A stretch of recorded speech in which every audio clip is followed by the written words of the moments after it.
భారతీయ జనతా పార్టీలో కష్టపడి పనిచేసే కార్యకర్తకు తగిన స్థానం ఉంటుందని శ్రీశైలం ఆలయ ట్రస్ట్ నూతన చైర్మన్ పోతుగుంట రమేష్ నాయుడు అన్నారు. శ్రీశైలం ఆలయ చైర్మన్ గా ప్రమాణ స్వీకారం చేయడం ఆ భగవంతుడు కల్పించిన అదృష్టమని తెలిపారు. ఆలయ అభివృద్ధికి భక్తులకు మెరుగైన సేవలు అందించడానికి తన వంతు కృషి చేస్తానని అంటున్న చైర్మన్ రమేష్ నాయుడుతో మా ప్రతినిధి బసవరాజ్ ఫేస్ టు ఫేస్. పుణ్యక్షేత్రం శ్రీశైలం ట్రస్ట్ బోర్డు ఆలయ చైర్మన్గా రమేష్ నాయుడు గారు ఈరోజు ప్రమాణ స్వీకారం చేయడం జరిగింది. మరి ఈ దేవాలయానికి సంబంధించి ఆయన చైర్మన్గా ఆయన హయాంలో అభివృద్ధి సాధించే దిశగా అంటే ఎలాంటి ప్రణాళికలతో పోతారో లేదా ఆయన ఫీలింగ్ ఏంటి తెలుసుకునే ప్రయత్నం చేద్దాము. అన్నది చెప్పండి. యాజ్ ఎ చైర్మన్గా ప్రమాణ స్వీకారం చేశారు, మరి మీ ఫీలింగ్ ఏంటి? అంటే దేవుని సన్నిధిలో సేవ చేసుకునే ఒక భాగ్యం కలిగింది, మీరేమంటారు? చాలా సంతోషం. ఇది ఎన్నో జన్మల పుణ్యం చేసుకుంటే కానీ ఇటువంటి ఇంత పెద్ద క్షేత్రానికి చైర్మన్గా రావడం, నన్ను ఎంపిక చేయడం, నేను ఈరోజు బాధ్యత తీసుకోవడం చాలా ఆనందం, సంతోషకర విషయం. దేశ ప్రధాని నరేంద్ర మోడీ ఈ నెల 16న వస్తున్నాడు. యాజ్ ఎ చైర్మన్గా మీ హయాంలో ప్రధాన కార్యక్రమాలు కూడా జరుగుతున్న ఒక అదృష్టం.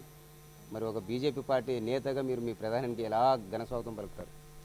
ఖచ్చితంగా నరేంద్ర మోడీ గారికి శ్రీశైలంలో పెద్ద ఎత్తున దాదాపు ఒక 7,000 మంది శివభక్తులతో స్వాగతం పలకడం జరగబోతున్నది.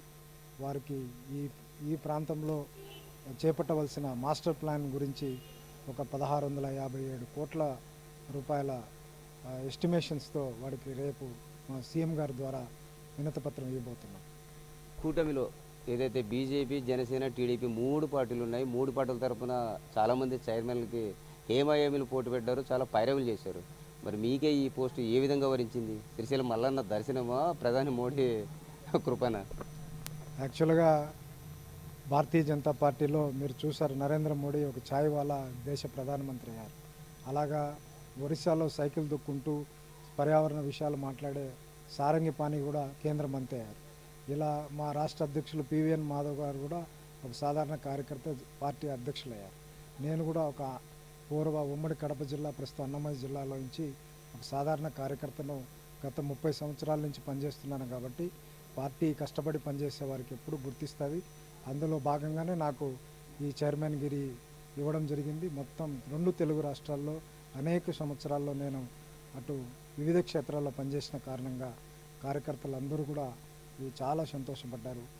మరొకసారి వారందరికీ కూడా, ముఖ్యంగా ఈ రాష్ట్ర ముఖ్యమంత్రి నారా చంద్రబాబు నాయుడు గారికి, ఉప ముఖ్యమంత్రి పవన్ కళ్యాణ్ గారికి, మా పార్టీ మంత్రి ఆరోగ్య శాఖ మంత్రి సత్యకుమార్ గారికి, నారా లోకేష్ గారికి, మా పార్టీ అధ్యక్షులు పివిఎన్ మాధవ్ గారికి అందరికీ ప్రత్యేక కృతజ్ఞతలు, ధన్యవాదాలు. అలాగే స్థానిక ఎమ్మెల్యే, స్థానిక ఎంపీ వారికి కూడా ప్రత్యేక ధన్యవాదాలు. మీరు ఏదో సామాన్య కార్యకర్తగా బీజేపీ పార్టీ పరంగా ఏ విభాగాల్లో ఏ పదవులు పొందారో ఇక్కడ దాకా ఈ ప్రయాణం చైర్మన్ వరకు వచ్చారు, కొంత వివరంగా చెప్తారా?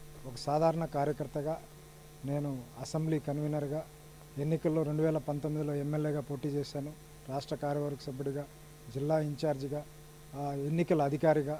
ఇలా రాష్ట్ర పార్టీ ఎక్కడ ఎన్నికలు జరిగినా, ఎక్కడ ఏ సమస్య వచ్చినా నన్ను ట్రబుల్ షూటర్గా, పార్టీ సిద్ధాంతకర్త మాదిరిగా, ఒక పూర్తి సమయ ప్రచారక మాదిరిగా నన్ను పంపించేది. నేను పార్టీకి ఎప్పుడు కూడా పూర్తి సమయ కార్యకర్తగా నా సమయాన్ని ఇచ్చి పనిచేస్తూ వచ్చాను. థ్యాంక్ యూ అన్న. బీఆర్కే న్యూస్ తరఫున మీకు కూడా ధన్యవాదాలు తెలుపుకుంటున్నాము. ఇది ఏదైతే యాజ్ ఎ చైర్మన్గా అంటే ఒక కార్యకర్తగా ఇక్కడ దాకా డెవలప్ అయ్యి అంచెలంచెలుగా ఎదిగాము. ఖచ్చితంగా బీజేపీలో కష్టపడే కార్యకర్తకి సముచిత స్థానం ఉంటుందని చెప్తా ఉన్నారు.